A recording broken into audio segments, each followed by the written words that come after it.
In the face of mounting challenges, the Economic Community of West African States, ECOWAS, finds itself at a critical juncture. The recent withdrawal of Burkina Faso, Mali, and Niger from the regional bloc has not only strained relations within the Union, but also put ECOWAS under immense pressure to resolve the growing crisis. These nations, forming the newly established Alliance of Sahel States, AES, have drawn a firm line, distancing themselves from what they view as a diminishing and compromised organization. The decision of these three countries to sever ties with ECOWAS represents more than just a geopolitical shift. It symbolizes a growing dissatisfaction with the organization's perceived inefficacy and its entanglement with external influences. Burkina Faso, Mali, and Niger, all facing complex internal challenges, including terrorism, economic instability, and political unrest, have found ECOWAS's responses lacking. The formation of the AES is their collective attempt to chart a new path, one that prioritizes their specific regional needs over broader and sometimes conflicting regional agendas. Despite the gravity of the situation, ECOWAS remains undeterred. The organization has employed various strategies, from imposing economic sanctions to threatening military intervention, all in an effort to bring the breakaway states back into the fold. Economic sanctions, a common tool in the ECOWAS arsenal, have historically been used to pressure non-compliant member states. However, in this instance, the effectiveness of such measures is questionable. The sanctions have not only failed to bring about the desired political outcomes, but have also exacerbated the economic hardships faced by ordinary citizens in these countries, further alienating them from ECOWAS. High-level diplomatic missions, including direct involvement from heads of state, have been dispatched, yet the results have been underwhelming. The reluctance of Burkina Faso, Mali, and Niger to engage in negotiations reflects a deep-seated mistrust of ECOWAS's intentions. These countries perceive the regional bloc as being too aligned with external powers, particularly former colonial rulers, whose interests do not necessarily align with those of West African nations. This perception is a significant barrier to any meaningful dialogue, as the breakaway states are determined to assert their sovereignty and pursue a path of self-determination. The question now arises, what is the next move for ECOWAS? The organization is at a crossroads. It must decide whether to continue its hardline stance or to explore alternative approaches that might better address the concerns of its member states. Recently, ECOWAS has pivoted towards a different approach: parliamentary diplomacy. On August 17th, Benjamin Kalu, Deputy Speaker of the House of Representatives of Nigeria, confirmed that ECOWAS is now leveraging its parliamentary channels in hopes of preserving the integrity of the Union. This approach will see parliamentary missions sent to Burkina Faso, Mali, and Niger, with the aim of engaging in dialogue and negotiation, rather than confrontation.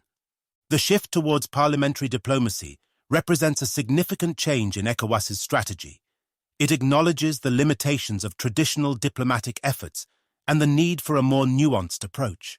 By involving parliamentary representatives, ECOWAS hopes to foster a dialogue that is more reflective of the diverse voices within the region.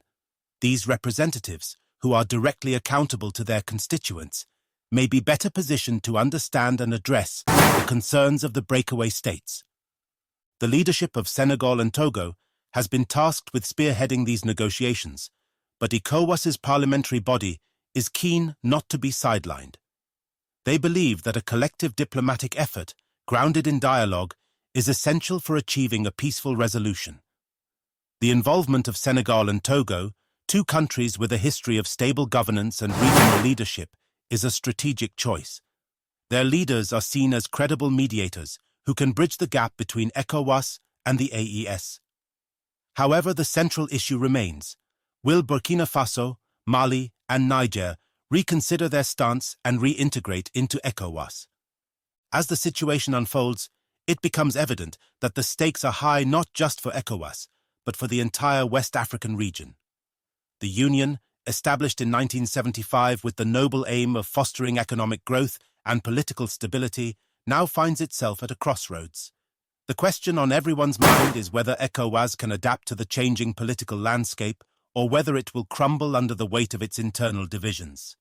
The outcome of this crisis will have far-reaching implications, not only for the immediate future of ECOWAS, but also for the broader goal of regional integration in Africa. Before we delve deeper into the implications of these developments, I'd like to take a moment to remind you to like this video, share your thoughts in the comments, and of course, subscribe to our channel for more insightful content. Your engagement helps us continue bringing you in-depth analysis on the issues that matter most. Returning to our main topic, President Ibrahim Traoré of Burkina Faso has been vocal about his country's reasons for exiting ECOWAS. In a recent speech, he highlighted the long-standing grievances that have led to this historic decision. He pointed out that ECOWAS, once a beacon of hope for West African unity, has strayed far from its original mission.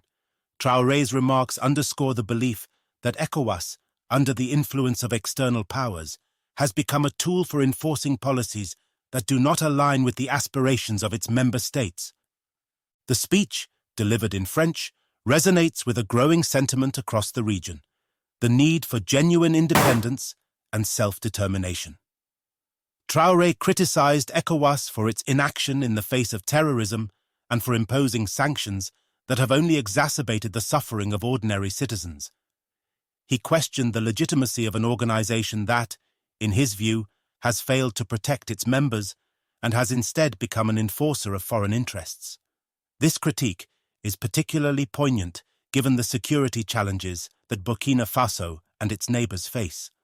The Sahel region has been plagued by extremist violence for years, and many feel that ECOWAS has not done enough to support its member states in addressing this threat. This narrative is echoed by the leaders of Mali and Niger, who, like Traoré, have expressed deep disillusionment with ECOWAS. Their joint withdrawal from the Bloc on January 28, 2024, was a bold statement of sovereignty and a rejection of what they perceive as neocolonial interference. The leaders made it clear that their decision was final, and they have since focused on strengthening their own regional alliance. The AES, while still in its infancy, represents a new model of regional cooperation, one that prioritizes the specific needs and interests of its member states over broader, more abstract goals. In response, ECOWAS has attempted to assert its authority, reminding the breakaway states that their withdrawal process could take up to a year according to the Bloc's protocols. However, the lack of progress in reversing this decision indicates that ECOWAS may be losing its grip on the situation. The once powerful regional body is now grappling with its most significant crisis since its inception. The prospect of a protracted standoff between ECOWAS and the AES raises questions about the future of regional integration in West Africa. As ECOWAS struggles to find a way forward, the future of West African unity hangs in the balance. The formation of the Alliance of Sahel states marks a significant shift in the regional power dynamics, one that could have lasting implications for the entire continent. Whether ECOWAS can rise to the occasion and rebuild its credibility remains to be seen. The organization's ability to adapt to this new reality will be crucial in determining whether it can continue to play a meaningful role in West African affairs. In closing, I invite you to reflect on the issues we've discussed today. The ongoing crisis within ECOWAS is a complex and evolving story, one that we will continue to monitor closely. If you found this video informative, please give it a thumbs up, subscribe to our channel, and don't forget to share your thoughts in the comments. Your feedback is invaluable to us, and we look forward to hearing from you. Thank you for watching, and stay tuned for more updates on this and other important topics.